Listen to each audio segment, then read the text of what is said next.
5절까지 같이 보겠습니다. 사람에게 보이려고 그들 앞에서 너희 의를 행하지 않도록 주의하라. 행하지 아니하면 하늘에 계신 너희 아버지께 상을 받지 못하느니라. 그러므로 그제할 때 외식하는 자가 사람에게서 영광을 받으려고 회당과 관에 사는 것 같이 너희 앞에 나팔을 불지 마라. 진실로 너에게 이르노니 그들은 자기 상을 이미 받았느니라. 너는 구제할 때 오른손이 하는 것을 왼손이 모르게 하라. 내 구제함을 은밀하게 하라. 은밀한 중에 보시는 너희 아버지께서 갚으시리라. 또 너희는 기도할 때 외식하는 자와 같이 하지 말라. 그들은 사람에게 보이려고 회당과 큰 거리 어디에 서서 기도하기를 좋아하느니라. 그리고 진실로 너에게 이르노니 그들은 자기 상을 이미 받았느니라. 하늘의 상급이라는 제목의 말씀을 가지고 같이 은혜를 나누겠습니다.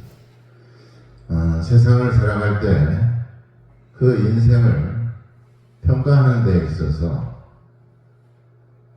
공이 있으면 또 과가 있으면 그 사람은 공과 과로 평가를 하게 됩니다. 그래서 공이 크면 과가 있더라도 덮어주고 숨겨주기도 합니다.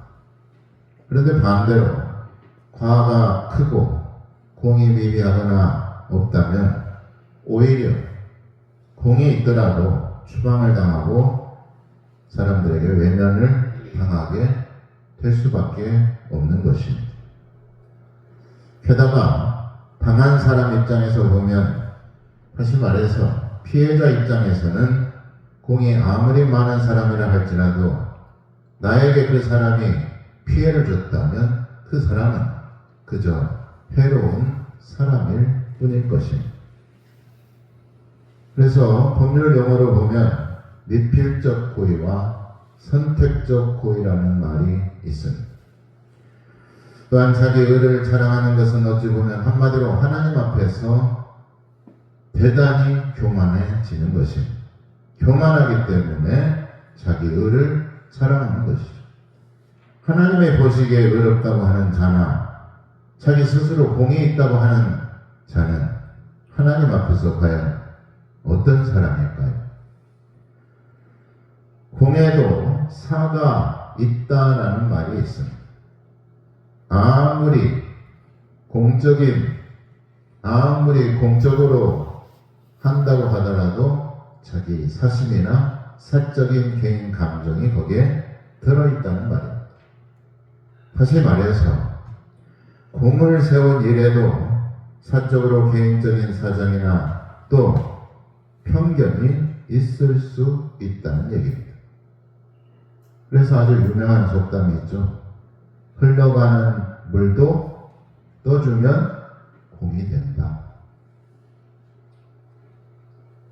무슨 뜻입니까? 대수롭지 않은 일에도 받는 사람의 어떤 상황이나 사정이냐에 따라 그것이 공이 되기도 하고 은혜가 되기도 한다는 얘기입니다. 그러니 인생을 살아갈 때 절대적인 의로움도 없을 것이고 절대적인 정의도 있을 수가 없다는 얘기입니다. 오직 절대선과 절대적인 공의는 하나님의 뜻과 판단만이 절대적일 수가 있다는 것이죠. 인간은 불완전할 수밖에 없습니다. 불완전한 우리의 판단이나 불완전한 우리의 정의가 과연 하나님 앞에 올바를 수 있을까 하는 것입니다. 로마서 3장 10절 12절에 보면 기록된 바 의인은 없나니 하나도 없으며 깨닫는 자도 없고 하나님을 찾는 자도 없고 다 치우쳐 함께 무익하게 되고 선을 행하는 자는 없나니 하나도 없도다 라고 말씀하고 있죠. 팔이 암으로 붓는다고 또 호랑이가 과부의 사정을 한다고 자기 입장이 어떠냐에 따라 모든 것이 달라지기도 하는 것입니다. 공이 과가 될 수도 있고 과가 공이 될 수도 있다는 것입니다. 그러니 인간의 공평이나 세상의 공정이 누구에게나 적용되고 꼭 그것이 공의롭고 정의로운 것은 아니라는 말씀인 것입니다. 앞서 로마서 3장 10절, 12절 앞서서 보면은 그 말씀에 모든 사람은 죄 아래 있다고 말씀하면서 하시는 말씀이 의인은 없나니 하나도 없다. 왜 그렇습니까? 모든 사람은 죄 아래 있기 때문에 그렇습니다. 그래서 어떻게 살아가냐? 다 치우쳐서 함께 무익하게 되고 선을 행하는 자가 없나니 하나도 없다. 그러니까 자기 의를 자랑하는 사람은 어떤 사람입니까? 하나님 앞에서 의로운 사람이 아니라는 얘기죠. 그렇다고 우리가 선하게 살지 않아도 되고 악하게 살아도 된다는 그 말은 아닙니다. 그건 마치 고인 물이 썩은 것과 같은 것이고 물이 더러워도 물을 퍼내지 않는 것과 같은 것입니다. 걸레가 걸레라고 빨지 않으면 과연 어떻게 될까요? 문제는 내 죄를 회개하고 믿음의 결단으로 변화되기 위해서 우리는 살아가야 된다는 얘기입니다. 변화는 회개와 결단에서 오는 것입니다. 따라서 한번 해볼까요? 변화는 회개와 결단에서 온다. 그러니까 변화되지 않는 사람은 뭘 안 했다는 거예요? 회개하지 않았다는 거고 결단하지 않았다는 얘기입니다. 믿음의 결단과 죄를 회개할 때 우리가 새롭게 변화가 되는 것입니다. 우리나라 최고의 기업이 어디입니까? 글로벌 기업이 어디예요? 삼성이죠. 삼성의 2대째 회장 이건희 회장이 1993년 6월 7일 프랑크푸르트 캠핀스키 호텔에서 삼성의 사장단들과 주 임원과 해외 주재원 등 200여 명을 모아놓고 신경영을 그 자리에서 선언하게 됩니다. 삼성의 품질, 조직, 전략을 근본적으로 바꾼 전환점이 된 사건으로 기록되고 있습니다. 그때 당시 이건희 회장은 변하지 않으면 10년 안에 삼성이 망한다고 말하면서 Change everything except your wife and children. 마누라와 자식만 빼고 모든 것을 다 바꿔야 된다. 라고 그 자리에서 선언을 했죠. 그래서 불량 휴대전화 15만 대를 그 자리에서 소각하는 화형식으로 품질 경영을 강화했고 라인스톱 등 품질 중심 제도를 도입을 했습니다. 구태연한 관료주의를 버리고 품질과 전략과 글로벌 중심의 기업 문화를 완전하게 전환을 했습니다. 이후 삼성전자는 반도체, 휴대폰, 디스플레이에서 세계 정상에 오르게 되었죠. 그때 당시 1993년 8조 1,570억 원이었던 삼성전자 매출이 20년 후, 30년 후에 2022년 무려 302조 2,300억 원으로 성장을 했습니다. 신경영의 선언은 인식의 혁명이었고 변화의 혁명이었습니다. 혁신 경영을 이룬 것입니다. 예수님께서 분명히 우리에게 말씀하고 계시죠. 열매로 그 나무를 안다라고 말을 하고 있습니다.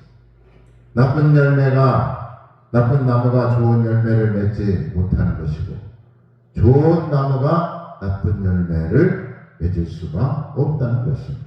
마태복음 12장 33절에 나무도 좋고 열매도 좋다 하든지 나무도 좋지 않고 열매도 좋지 않다 하든지 그 열매로 나무를 아느니라. 누가복음 6장 44절에 나무는 각각 그 열매로 아나니 가시나무에서 무화과를 또는 찔레에서 포도를 따지 못하느냐. 또한 무엇으로 심든지 그대로 거둔다고 성경은 말하고 있죠. 악하고 더러운 것을 심고도 선한 것을 거두려는 것은 그것은 악덕이며 거짓의 결과물일 것입니다. 사람을 속이고 하나님을 속이는 것이죠. 그래서 갈라디아서 6장 7절 8절에 보면 스스로 속이지 말라. 하나님은 업신여김을 받지 아니하시나니 사람이 무엇으로 심든지 그대로 거두리라. 자신의 육체를 위하여 심는 자는 육체로부터 썩어질 것을 거두고 성령을 위하여 심는 자는 성령으로부터 영생을 거두리라. 무엇을 거둘지 우리가 하나님께로부터 받을 상급을 바라보며 하늘의 상급을 받기를 사모하며 영적으로 우리가 선한 열매를 거둬야 되는 것입니다. 그러기 위해서는 철저하게 하나님 앞에 믿음의 모습으로 하나님 앞에 순종하는 모습으로 살아가야 된다는 얘기입니다. 그러니 우리가 하나님의 말씀대로 살지 못한 죄를 철저하게 회개하는 것, 그것이 우선이 되어야 된다는 얘기입니다. 부끄러운 죄가 있더라도 믿음이 없고 부족하더라도 먼저 하나님을 찾아야 되는 것입니다. 하나님 앞에 회개한다면 하나님께서는 널리 용서해 주시는 분이십니다. 이사야서 55장 7절에 악인은 그의 길을 불의한 자는 그의 생각을 버리고 여호와께로 돌아오라. 그리하면 그가 긍휼히 여기시리라. 우리 하나님께로 돌아오라. 그가 너그럽게 용서하시리라. 그러므로 우리가 무엇을 심었고 무엇을 거두었는지 철저히 우리가 돌아보고 또 하나님 앞에 말씀대로 또 하나님의 뜻대로 살지 못한 것에 대해서 철저하게 회개해야 되는 것입니다. 무엇보다도 마무리가 중요한 것입니다. 끝이 좋아야 다 좋은 것이라고 말하고 있죠. 실수와 범죄를 반복하지 말아야 됩니다. 또한 좋은 습관을 지녀야 되는 것입니다. 그래서 믿음에도 두 가지 믿음이 있어요. 하나는 말로만 하는 믿음이 있고 하나는 실천하는 믿음이 있어요. 믿음만 있고 믿음을 실천하지 않는 것은 믿음이 제자리에 있고 성장하지 않는 것을 의미합니다. 믿음이 있다면 믿음대로 우리가 행해야 되고 실천해야만이 믿음의 열매와 성장을 얻을 수가 있게 되는 줄 믿으시길 바랍니다. 그래서 사도 야고보는 행함이 없는 믿음은 죽은 믿음이라고 말하였습니다. 믿음은 그래서 반드시 뭐가 뒤따라야 되냐면 결단이 있어야 되는 것입니다. 결단이 없다면 변화도 없고 하늘의 상급도 받지 못한다는 것입니다. 좋은 열매도 맺지 못합니다. 회개는 뉘우치고 반성하고 깨우치고 돌아서는 것입니다. 뉘우쳤다면 또 깨달았다면 돌아서는 결단까지가 회개인 것입니다. 돌이키고 돌아서는 것이 회개의 열매를 맺는 것입니다. 그래서 죄를 회개했다면 새로워질 수가 있고 변화가 되는 것입니다. 또 반복되는 실수와 좋지 않은 관습과 습관들을 우리는 과감하게 버려야 됩니다. 마누라와 자식 빼고는 다 바꾸라고 말하지 않았습니다. 변하지 않고 바뀌지 않은 것은 내가 과거 그대로 머물러 있기 때문에 그렇습니다. 문제는 내가 문제인 것이지 환경의 문제가 아니라는 얘기죠. 내가 살아서 변화되지 않는 것이고 내 자존심과 고집이 회개보다 앞서 있기 때문에 그렇습니다. 또 오랜 간섭과 잘못된 버릇 때문에 그렇습니다. 그러므로 우리가 하나님의 말씀대로 하나님의 뜻대로 살지 못한 것에 대해서 철저하게 회개해야 되는 것입니다. 회개의 열매를 맺기 위해서는 과감하게 결단해야 됩니다. 내가 바뀌지 않는다면 아무것도 바뀌지 않습니다. 환경이 안 좋아서 그랬다고 또 조건이 안 맞아서 못한 것이라고 핑계대거나 변명하지 말아야 됩니다.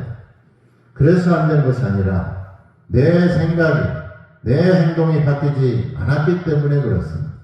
환경 탓하고 핑계하고 변명하는 사람에게는 평화란 여전히 요원한 것입니다. 나부터가 바뀌어야 됩니다. 우리와 예수님과 다른 점이 과연 무엇일까요? 우리와 예수님의 다른 점, 과연 무엇 때문에 예수님과 우리는 다를까? 예수님이 하나님의 아들이라서가 아닙니다. 예수님이 신비한 능력과 신기한 기적을 행해서가 아닙니다. 죽은 자를 살리고 물을 포도주로 변화시켜서가 아닌 것입니다. 우리와 예수님과 결정적으로 다른 이유가 있습니다. 그것은 예수님은 언제나 하나님과 함께 하셨다는 것입니다. 우리와 결정적으로 다른 한 가지입니다. 예수님은 십자가에 돌아가실 때에도, 제자들에게 배신을 당했을 때에도, 세상에서 핍박을 받고 모진 모욕과 서름을 겪을 때에도 하나님과 함께 계셨다는 것이 우리와 결정적으로 다른 한 가지입니다. 우리는 내 형편에 따라, 내 사정에 따라 하나님께 순종하기도 하고 또 내 생각대로 하나님을 떠나 살기도 하고 내 기분에 따라 하나님을 믿는 것이죠. 하나님을 떠나 있다가 내가 좋을 때는 하나님께 달라붙어 있다가 좋을 때만 하나님을 찾는 겁니다. 그러나 예수님은 언제나 하나님과 함께 하셨습니다. 예수님처럼 어떤 상황에서도 하나님을 의지하고 어떤 환경에서도 하나님만을 믿고 어떤 조건에서도 기도하는 삶을 살아갈 때 거짓되거나 외식하는 삶이 아니라 하늘의 상을 바라보는, 하늘의 상을 받을 수 있는 그러한 삶을 살아가게 되는 줄 믿으시기를 예수님의 이름으로 축원합니다. 기도하겠습니다.